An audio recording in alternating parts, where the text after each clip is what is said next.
شہر ملتان سے۔ جی ندیم بھائی، کیا حال چال ہے؟ خیریت سے ہیں آپ؟ اللہ کا شکر ہے جی، دعا۔ اچھا، حکم کرو۔ میں نے یہ سوال کرنا تھا اللہ یاری صاحب جی صاحب۔ کہ قرآن مجید میں سورہ الاحزاب میں آیت تطہیر آئی ہے جو، ہاں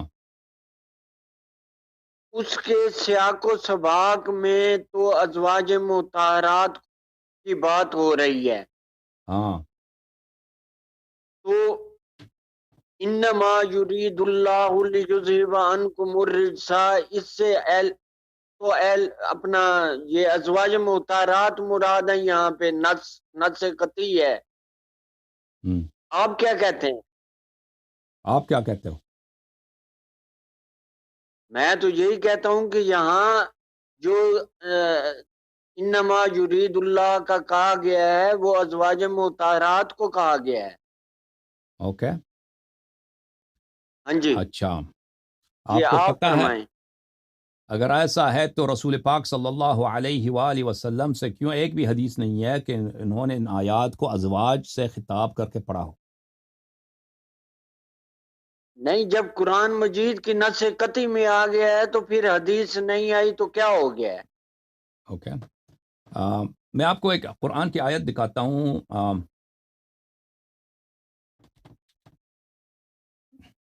قرآن کی ایک آیت دکھاتا ہوں، ٹھیک ہے؟ سورہ وہ بتائیں۔ ایک منٹ میں قرآن لے کے آ جاؤں، یہ شیلف پہ پڑا قرآن میں لے کے آتا ہوں، ایک منٹ۔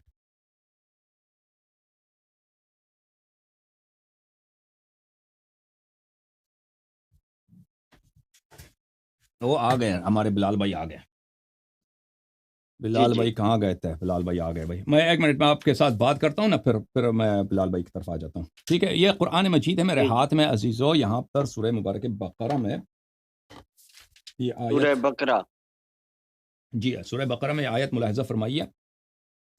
جی آیت یہ ہے، اعوذ باللہ من الشیطان الرجیم، اچھا آیت نمبر 187 یہ ہے، اچھا احل لکم لیلۃ الصیام الرفث الی نسائکم ہن لباس لکم وانتم لباس لہن علم اللہ انکم کنتم تختانون انفسکم، اعوذ باللہ من الشیطان الرجیم، احل لکم لیلۃ الصیام الرفث الی نسائکم، روزے کی راتوں میں جماع کرنا عورتوں کے ساتھ جائز ہے، وہ آپ کے لباس ہیں، آپ ان کے لباس ہیں۔ علم اللہ انکم کنتم تختانون انفسکم فتاب علیکم وعفا عنکم، اللہ کو پتہ ہے کہ آپ اپنے ساتھ غداری کرتے تھے، گناہ کرتے تھے، اچھا، اور اللہ نے آپ پہ رجوع کیا ہے اور آپ کو بخشش دی ہے۔ فالآن یباشروہن وابتغوا ما کتب اللہ لکم، پس اب جو ہے ان کے ساتھ جماع کر دو اور اللہ نے جو وعدے دیے ہیں جزا کے اور ثواب کے، وہ اس کی حاصل کرنے کی کوشش کرو۔ اب یہ یہاں سے شروع سنیے، وَكُلُوا وَاشْرَبُوا حَتَّى يَتَبَيَّنَ لَكُمُ الْخَيْطُ الْأَبْيَضُ مِنَ الْخَيْطِ الْأَسْوَدِ مِنَ الْفَجْرِ، اور کھا لو اور پی لو تاکہ تمہیں پتہ چلے کہ تاکہ تمہارے لیے واضح ہو جائے جو سفید داغا ہے سیاہ داغے سے پتہ چلے، جو فجر کا سیاہ داغا ہے اور فجر کا سفید داغا ہے وہ آپ کو پتہ چلے، وہ واضح ہو جائے آپ کے لیے، اچھا اس وقت تک کھا لو پی لو۔ اتم الصیام الی اللیل ثم اتم الصیام الی اللیل، اور اس کے بعد جو ہے رات تک تم روزہ رکھو، ولا تباشروہن وانتم عاکفون فی المساجد، اور تم ان کے ساتھ مباشرت نہ کرو جب تم مسجد میں عبادت کے لیے ہو۔ تلک حدود اللہ فلا تقربوها كذلك يبين الله آیاته للناس لعلهم يتقون، یہ آیت ہے بھائی، اچھا کافی لمبی آیت ہے۔ اب ملاحظہ فرمائیے اس کے ذیل میں بخاری، یہ کتاب ہے بخاری، چاپ دار احیاء التراث العربی، اچھا یہاں پر ملاحظہ فرمائیے، یہاں پر صفحہ نمبر 337 میں اعوذ باللہ من الشیطان الرجیم، یہ آیات پورا آیت بھی نہیں ہے، آیت کے کچھ حصے کے متعلق ہے۔ حدثنی ابو حازم کہتے ہیں ان سہل بن سعد سے روایت کرتے ہیں، انزلت، یہ آیت حدیث نازل ہوئی نمبر بتائیں گے؟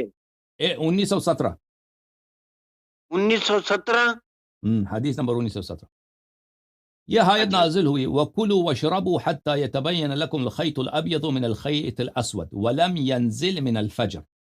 آیت اس طرح شروع میں نازل ہوئی تھی كُلُوا وَاشْرَبُوا حَتَّى يَتَبَيَّنَ لَكُمُ الْخَيْطُ الْأَبْيَضُ مِنَ الْخَيْطِ الْأَسْوَدِ من الفجر. یہ لفظ من الفجر نازل نہیں ہوئی. اچھا فَكَانَ رِجَالٌ، آیت کا ترجمہ کیا ہے؟ من الفجر نہیں ہے اس میں. تم کھانا کھاؤ اور تم پیو رمضان کی راتوں میں، اس وقت تک جب تک کہ تم ہے کالا داغا اور سفید داغا واضح نہ ہو، الگ نہ ہو. اچھا ہاں، یہ نازل نہیں ہوئے کہ فجر کا سفید داغا اور فجر کا سیاہ داغا واضح نہ ہو. یہ فجر والی جو جملہ ہے یہ نازل نہیں ہوئی تھی. تو کیا کرتے تھے صحابہ؟ فكان رجال اذا ارادوا الصوم ربط احدهم في رجله الخيط الابيض والخيط الاسود ولم يزل ياكل حتى يتبين له رؤيتهما. تو صحابہ یہ کرتے تھے کہ بھئی وہ اپنے ٹانگوں پہ جو ہے داغا باندھتے تھے، سفید داغا اور سیاہ داغا، اور کانے شروع ہو جاتے تھے، اور اس وقت کانے رہتے تھے کہ بالکل روشنی ہو جاتی تھی اور پیروں پہ نظر جب تک وہ سیاہ سفید داغے نظر نہیں آتے تھے تو وہ کھانا کھاتے تھے.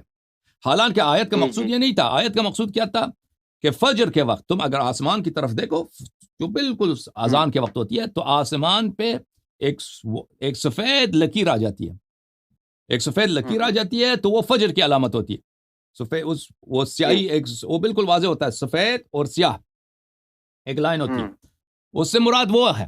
لیکن صحابہ کو یہ پتہ نہیں تھا تو یہ کرتے تھے بھائی، یہ انہوں نے سمجھا تھا کہ یہ داغا ہے. تو کیا ہوا؟ فانزل اللہ بعد، پھر اللہ نے نازل کیا من الفجر فعلموا انه انما یعنی اللیل والنہار. تو ان کو پتہ چلا کہ یہ من الفجر کا جب لفظ نازل ہوا تو پتہ چلا کہ یہ اس سے مراد لیل و نہار ہے. اچھا، اس طرح آیات بہت زیادہ ہیں کہ ایک آیت کے کئی حصے ہیں وہ مختلف مواقع پہ نازل ہوئے ہیں اور مختلف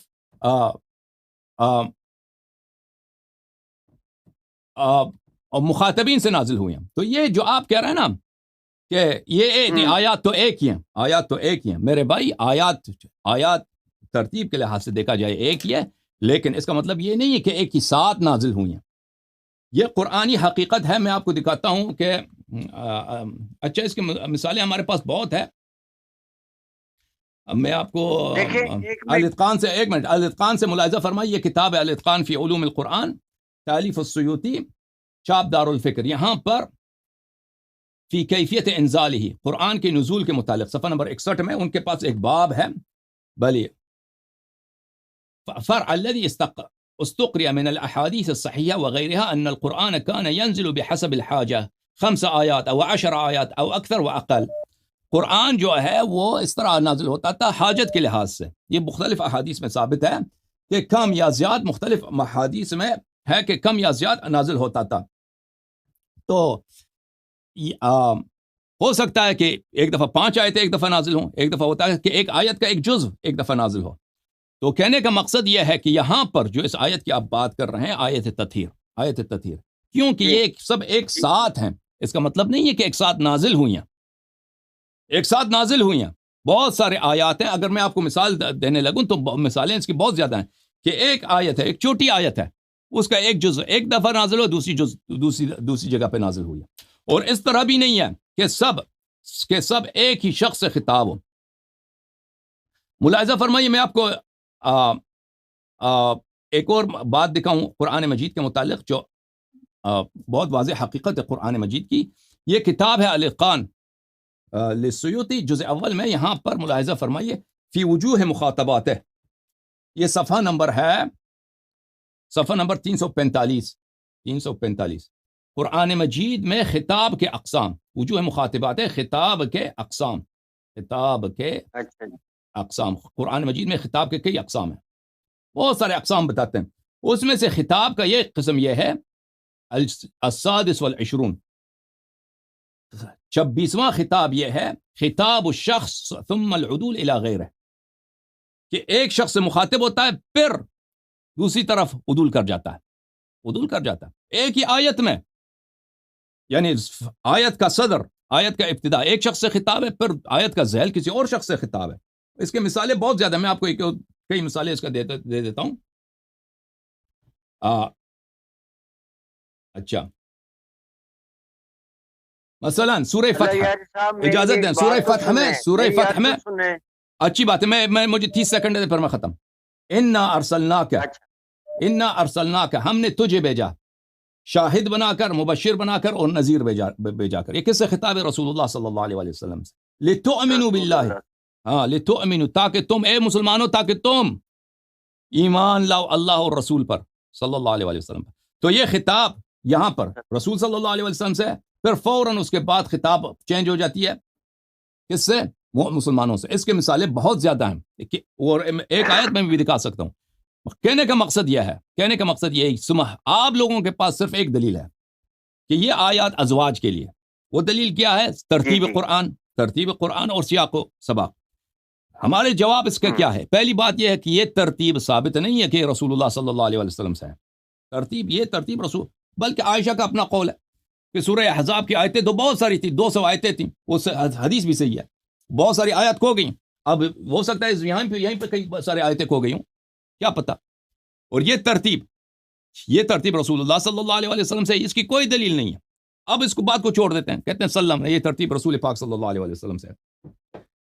اگر یہ ترتیب ان سے ہو بھی میرے بھائی، اگر ان سے ہو بھی، تو یہ بات یاد رکھنے کی ہے کہ سیاق و سباق سے استدلال کرنا اس بات سے متعارض ہے، قرآنی حقیقت سے ناسازگار ہے. وہ کون سی قرآنی حقیقت ہے؟ یہ کہ قرآن کی ایک ہی آیت کہ بہت سارے اس طرح ہیں کہ بہت سارے حصے مختلف مواقع پہ نازل ہوئے ہیں. اس طرح نہیں ہے کہ اگر ایک ہی آیت ہے تو ایک ہی دفعہ نازل ہوئی ہے. یا آپ کے علماء کی جو ہے وہ فراڈ ہے، آپ مکر ہے آپ کے ساتھ، کہ آپ کو یہ دھوکہ دیتے ہیں. دوسری بات یہ کہ خطابات القرآن، قرآن میں بہت سارے ایسی جگہ ہیں کہ خطاب، ایک جگہ خطاب کسی شخص سے ہے، اسی آیت میں پھر عدول کر جاتا ہے، خطاب کسی اور جگہ سے ہو جاتا ہے. اور ما نحن فی آیے تطہیر میں اس سے پہلے وقرن فی بیوتکن وغیرہ وغیرہ، یہ سب صیغہ کیا ہے؟ صیغہ جمع مؤنث ہے، صیغہ جمع مؤنث مخاطب ہے. لیکن جو ہی آیت تطہیر شروع ہو جاتی ہے، انما یرید اللہ لیذھب عنکم نہیں ہے، خطاب بدل گیا. لفظ میں واضح ہے کہ خطاب یہاں پہ عدول کر گیا ہے. یہاں پہ خطاب کسی اور شخص سے ہے، وہ پچھلے والے سے نہیں ہے، کیونکہ پچھلے والا جو خطاب تھا جمع مؤنث ہے، یہ جمع مذکر ہے، عنکم. اور پھر احادیث روایات رسول اللہ صلی اللہ علیہ وسلم نے اس حدیث کو کس سے پڑھا ہے؟ ایک جگہ ہمیں دکھاؤ کہ ازواج کے لیے پڑھاؤ، نہیں پڑھا. صرف اس آیت کو، اسی حصے کو، انما یرید اللہ لیذھب عنکم الرجس اہل البیت ویطہرکم تطہیرا، اس کو پنجتن پاک سے خطاب کرتے ہوئے انہوں نے بارہا پڑھی ہے، بارہا، 30 سے زیادہ صحابی سے مروی ہے. سمجھ میں آئی یہ بات آپ کو؟ یہ مختصر استدلال ہے ہمارا، والا استدلال کی تفصیل بہت زیادہ. جی سر. میری عرض سنیں سر، میں پھر وہی کہ قرآن مجید دیکھیں، یا نسان جی، اے نبی کی بیویوں، یہ ساری ترتیب جو آ رہی ہے، اب اس میں یہ نہیں ہو سکتا کہ پیچھے سیاق و سباق میں تو ازواج مطہرات ہوں اور بیچ میں جو ہے وہ کیوں نہیں ہو سکتا؟ پاک آ جائیں. کیوں نہیں ہو سکتا؟ جی کیوں نہیں ہو سکتا؟ یہ میری عرض سنیں، یہ ایسی بات ہے کہ میں کھاؤں اور میں کہوں کہ جناب جو ہے نا، بہت ہو سکتا ہے. اس کو بولتے ہیں جملہ معترضہ. اس کو مثلا ایک کلام جاری ہے، دیکھیں ایک کلام جاری ہے، ایک کلام جاری ہے، اس کلام کے بیچ میں آپ ایک اجنبی جملے کو لاتے ہیں، ایک اجنبی جملے کو لاتے ہیں، اس کو بولتے ہیں جملہ معترضہ. اس کو بولتے ہیں عربی زبان میں کہتے ہیں الاعتراض. جملہ معترضہ اسی کو بولتے ہیں. یعنی ایک، آپ نے سنا بھی ہوگا کہ جملہ معترضہ کے طور پہ میں عرض کرتا ہوں، یعنی ایک کلام جاری ہے، وہ جملہ ادھر نہ بھی ہونا، وہ اس میں خلل نہیں آتا، لیکن وہ جملہ کسی مناسبت سے وہاں پہ لایا جاتا ہے. ملاحظہ فرمائیے، البرہان فی علوم القرآن ہے، تالیف و الزرکشی، الجزء الثالث، چاپ دار التراث. یہاں پر القسم الثانی والعشرون، قرآن مجید کی بلاغت کے انواع میں، بلاغت کے اسالیب میں 22واں اسلوب کیا ہے؟ الاعتراض، جملہ معترضہ. وَهُوَ أَن يُؤْتَى فِي أَثْنَاءِ كَلَامٍ، ایک کلام کے اثناء میں، یہ بالکل اردو میں سمجھ آ جاتی ہے. او کلامین متصلین معنی، یا دو جملے جو متصل ہیں معنی میں، بشیء یتم الغرض الاصلی بدونہ، آپ ایک ایسی چیز کو لائیں جو آپ کا جو اصلی مقصود ہے اس کے بغیر بھی واضح ہو جاتی ہے، اس کو لانے کی کوئی ضرورت نہیں ہے. ولا یفوت بفواته، اور آپ کا مقصد جو ہے بالکل اس کے ذکر نہ کرنے سے آپ کا مقصد مجروح نہیں ہوتا. فیکون فاصلا بین الکلام والکلامین، اور آپ یہ جملہ معترضہ جو لاتے ہیں، ایک کلام ہے، ایک کلام آ رہا ہے متصل ہے، یا دو جملے ہیں متصل ہیں، آپس میں ان کا بڑا اتصال ہے، ان کے درمیان میں ایک اجنبی جملے کو لاتے ہیں جو بالکل اس کے محتوا سے اجنبی ہے، اور اس کے بغیر بھی آپ کا کلام متصل ہوتا، صحیح ہوتا، لیکن آپ اس کو لاتے ہیں، اس کو بولتے ہیں جملہ معترضہ. اور یہ قرآن کی اسالیب میں سے اسالیب ہے، اور یہ بہت زیادہ ہے قرآن مجید میں. اگر آپ چاہیں تو ہم اس کے مثالیں آپ کو دکھائیں. اللہ آپ کا بھلا کرے.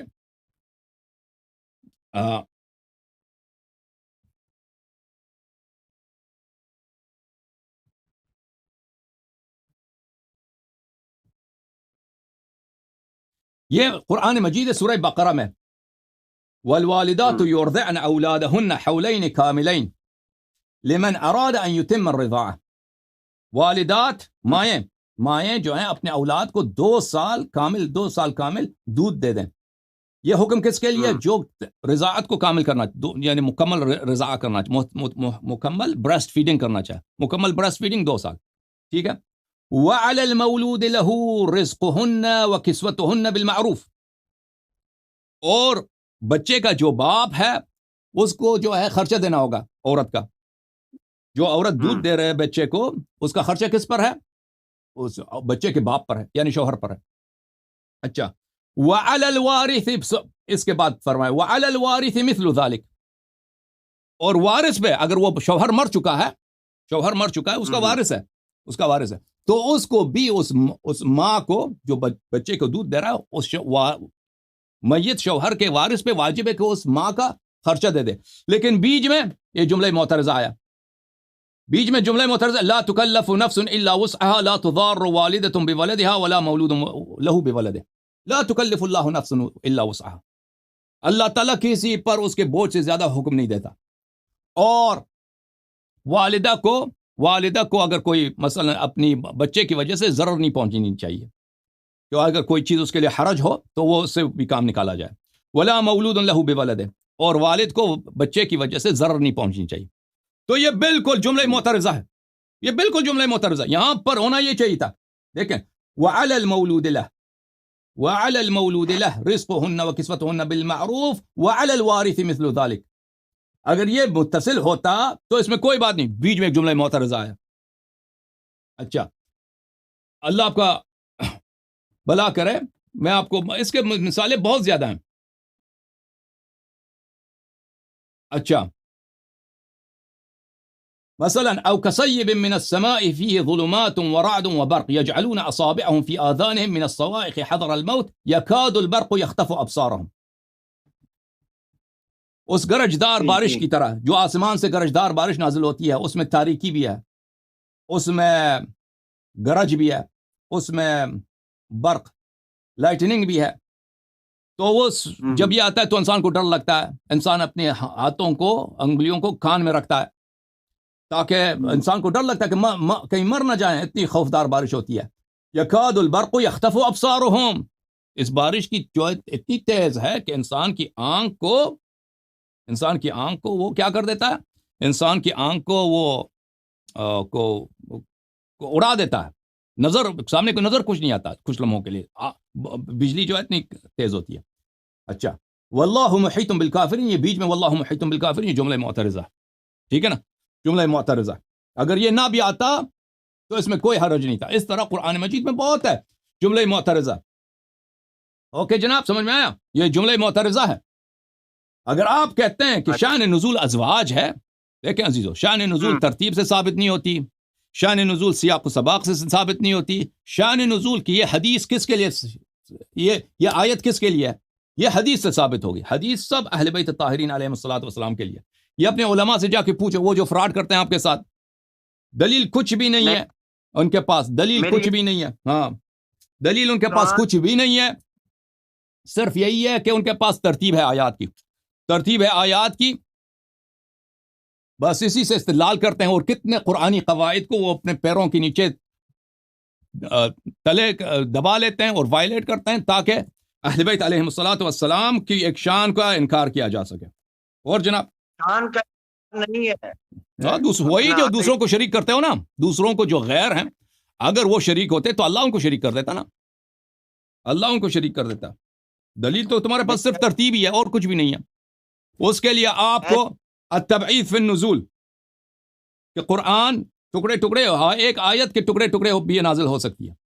العدول من الخطاب کہ خطاب میں عدول، یہ دو قاعدے. تیسرا قاعدہ الاعتراض، جملہ معترض. یہ سب قاعدے جو ہیں یہ اس کو دباؤ، اس کو کچڑے میں ڈال دو تاکہ اہل بیت علیہم الصلوۃ والسلام کی عصمت کا انکار کیا جائے، تاکہ ازواج کو مطہر بنایا جائے، تاکہ ازواج کو مطہر بنایا جائے. تو اگر تو یہ ہے نا جو ان کی شان میں ہے دوسروں کو دیا جائے، تو اس کے لیے ان قواعد کو انکار کرنا ہوگا. مزید بولو. ہاں، ہم اہل بیت کی عزت میں کوئی فرق نہیں کرتے، لیکن جو بہت فرق کرتے ہیں، بہت فرق کرتے ہیں، بہت فرق کرتے ہیں.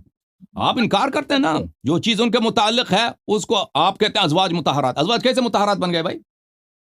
کیوں نبی صلی اللہ علیہ وسلم نے یہ آیت ازواج کے لیے نہیں پڑھی ہے؟ آپ کو زیادہ قرآن آتا ہے یا ان کو آتا ہے؟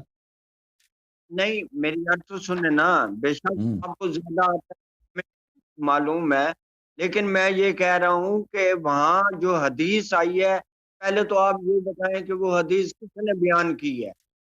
آیت تطہیرہ والی قدر کی حضرت 30 صحابی نے بیان کیا، 30 صحابی نے بیان کیا. ہاں، عائشہ بھی تو ہیں، بی بی عائشہ بھی تو ہیں. تو آپ یہ بتائیں کہ صحابہ کو ازواج مطہرات یا ازواج مطہرات یا صحابہ کو اہل بیت وہ مطہر نہیں ہے. ازواج کو مطہر نہ بولو نا. ازواج کو کیوں مطہر بولتے ہو؟ جب آیا ان کے متعلق نہیں، کیوں مطہر بولتے ہو ان کو؟ مطہرات مطہرات کب سے مطہر بن گئے بھائی؟ آیا تطہیر کوئی حدیث دکھاؤ. اور بھائی عائشہ خود کہتی ہے آیا اہل بیت علیہ السلام کے لیے، تو اس کو کیوں مطہر بناتے ہو؟ مطہرات زبردستی مطہرات. اگر قرآن اگر تم اس دین کو مانتے ہو، قرآن کو مانتے ہو، تو قرآن والے وانا جو رسول صلی اللہ علیہ وسلم ہے اس نے اس آیت کو خمسہ طیبہ کے لیے پڑھا ہے. تم نے ازواج کو مطہر بنا دیا. ازواج مطہرات کب سے مطہرات بن گئے بھائی؟ سر آپ وہ پڑھ کے دیکھیں، یہی آیت پڑھ کے دیکھیں، اس میں اللہ نے کیا کہا؟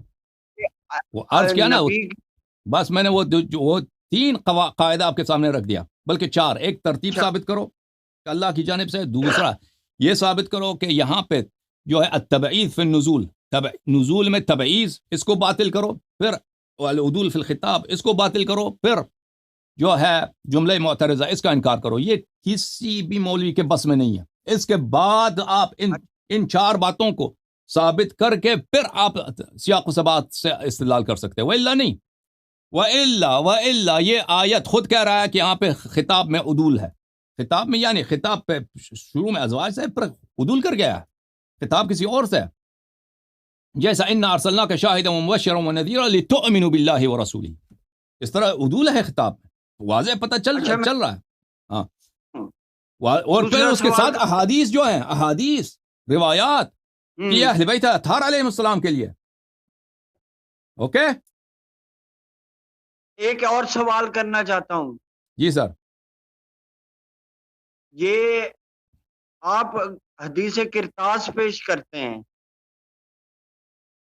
بس کافی ہے. 2 اور لوگ انتظار کر رہے ہیں، چھوڑ دیں ان کو. حدیث کرتاس کو کبھی اور کال کرو نا، دوسرے لوگ بھی منتظر ہیں بھائی، دوسرے لوگ منتظر ہیں یہاں پہ. ٹھیک ہے نا؟ Okay, thank you. حدیث کرتاس اب دوسرا موضوع ہے، اس کو آپ ہمارے ایک بھائی ہیں صحت مند فادن علی، ان کو لے کے آتے ہیں. فادن بھائی.